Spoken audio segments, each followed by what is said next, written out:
छोटे से मिट्टी के गांव में आपका स्वागत है, जहां हर छोटी चीज एक सुंदर कहानी सुनाती है। यहां आप एक छोटा सा मिट्टी का घर देख सकते हैं, जो पीली छत के नीचे गर्व से खड़ा है। इस छोटे गांव की हर चीज मिट्टी से हाथ से बनाई गई है और गर्मजोशी से भरी है। इसके पास एक गांव का कुआं है, जो ताज़ा पानी और अनगिनत यादें देता है। छोटे रसोई के बर्तन सभी के लिए स्वादिष्ट भोजन बनाने के लिए तैयार हैं। आइए इस जादुई मिट्टी की दुनिया में कदम रखें और इसकी सादगी भरी खुशियों को साथ में महसूस करें। सबसे पहले भूरी मिट्टी लें और उसे एक छोटे डिब्बे की तरह चौकोर आकार दें। दीवारों को हल्के से दबाएं ताकि वे कल्पना की बारिश में भी मजबूत रहें। अब सामने एक छोटा दरवाजा काटें, इतना बड़ा कि छोटे मिट्टी के गांव वाले अंदर जा सकें। एक प्यारी सी खिड़की बनाएं और सोचें कि वह धूप को देखकर मुस्कुरा रही है। अगर दीवारें बिल्कुल सीधी ना हो तो चिंता मत करें, गांव के घर थोड़े शर्मीले और टेढ़े होना पसंद करते हैं। दीवारों को हल्के से दबाएं ताकि वे कल्पना की बारिश में भी मजबूत रहें। अगर दीवारें थोड़ी हिलती हुई लगें तो चिंता मत करें, असली घरों को भी थोड़ा ड्रामा पसंद होता है। किनारों को हल्के से दबाएं और घर से कहें, सीधा खड़े रहो प्लीज। सामने छोटी सी सीढ़ियां जोड़ दें ताकि मेहमान सुपर हीरो की तरह कूदे नहीं। सब कुछ अच्छे से चिकना करें, क्योंकि मिट्टी का घर भी थोड़ा स्पा ट्रीटमेंट पसंद करता है। छत के लिए पीली मिट्टी रोल करें और उसे स्टाइलिश टोपी की तरह ऊपर रखें। अगर छत नीचे फिसल जाए तो बस कहें, वहीं रुको, और मुस्कुराते हुए ठीक कर दें। सब कुछ अच्छे से चिकना करें, क्योंकि मिट्टी का घर भी थोड़ा स्पा ट्रीटमेंट पसंद करता है। अंत में घर को गांव में रखें और कल्पना करें कि छोटा परिवार इस बात पर बहस कर रहा है कि दरवाजा बंद करना कौन भूल गया। ऐसे थोड़ा मोड़ दें ताकि यह प्राकृतिक लगे, किसी सीधे सैनिक जैसा नहीं। अब ऊपर हरी मिट्टी दबाएं ताकि फूले फूले पत्ते बन जाएं। अगर पत्ते थोड़े बिखरे लगें तो चिंता मत करें, पेड़ों को बिखरा हेयर स्टाइल पसंद है। छोटे छोटे हिस्से दबाकर टेक्सचर बनाएं, जैसे पेड़ अभी ब्यूटी सैलून से आया हो। अगर चाहें तो एक छोटा झूला लगा दें ताकि पेड़ पूरे दिन खड़े खड़े बोर न हो। अंत में अपने पेड़ को गर्व से खड़ा करें और कहें, वाह कितना स्टाइलिश पेड़ है। आज हम अपने छोटे से गांव के लिए एक रंगीन मिट्टी का बिस्तर बनाएंगे। सबसे पहले भूरी मिट्टी के 4 मोटे टुकड़े रोल करें ताकि बिस्तर के पाए बन सकें। पायों को मजबूत और गोल बनाएं ताकि बिस्तर मजबूती से खड़ा रहे। अब लंबे मिट्टी के डंडों से पायों को जोड़कर आयताकार फ्रेम बनाएं। फ्रेम को अपनी उंगलियों से हल्के से चिकना करें। गुलाबी, पीली और हरी मिट्टी की पट्टियां लें और उन्हें सफेद पट्टियों के ऊपर नीचे बुनें। पतली सफेद मिट्टी की पट्टियां बनाएं और उन्हें फ्रेम पर रस्सी की तरह फैलाएं। सबको हल्के से दबाएं ताकि सारी पट्टियां आपस में चिपक जाएं।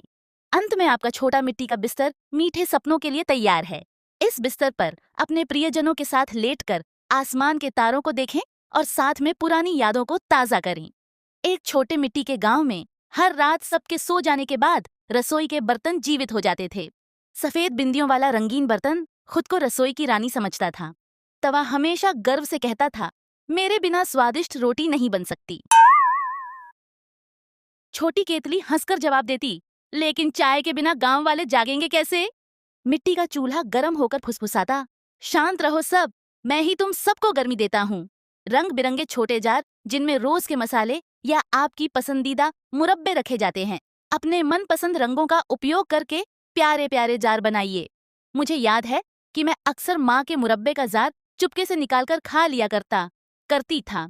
माँ मुझे डांटती थी क्योंकि मैं सारा मुरब्बा खत्म कर देती था और इल्जाम चूहे पर लगा देती था कि उसने खा लिया। लेकिन बाद में सोचने पर समझ आया कि चूहे को तो जार का ढक्कन खोलना ही नहीं आता था।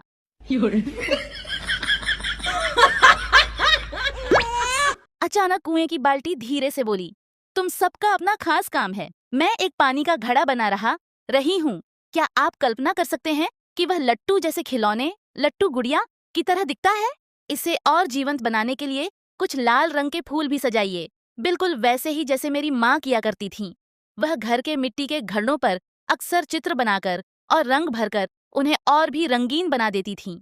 यह गुलाबी रंग का तवा हमारे पसंदीदा पकवान बनाने के लिए इस्तेमाल होगा, जो हम बहनों का सबसे प्रिय व्यंजन है। उन्हें उन मोतियों से सजाइए जो मैंने अभी अभी अपनी छोटी बहन से मांगे हैं। हाँ? क्या आपको पता है मैं क्या बना रही हूँ? एक दिया, लैंप हर घर के लिए बहुत जरूरी होता है। जब भी मैं बाथरूम जाने से डरती थी, माँ हमेशा यह दिया साथ लेकर चलती थी ताकि मुझे कम डर लगे। 哎呦我的妈！ रसोई शांत हो गई, फिर सब एक साथ हंसने लगे। उस दिन से वे मुकाबला करने के बजाय एक खुश टीम की तरह काम करने लगे और हर सुबह गांव वाले अपनी सादी मिट्टी की रसोई में छुपे प्यार को महसूस करते थे।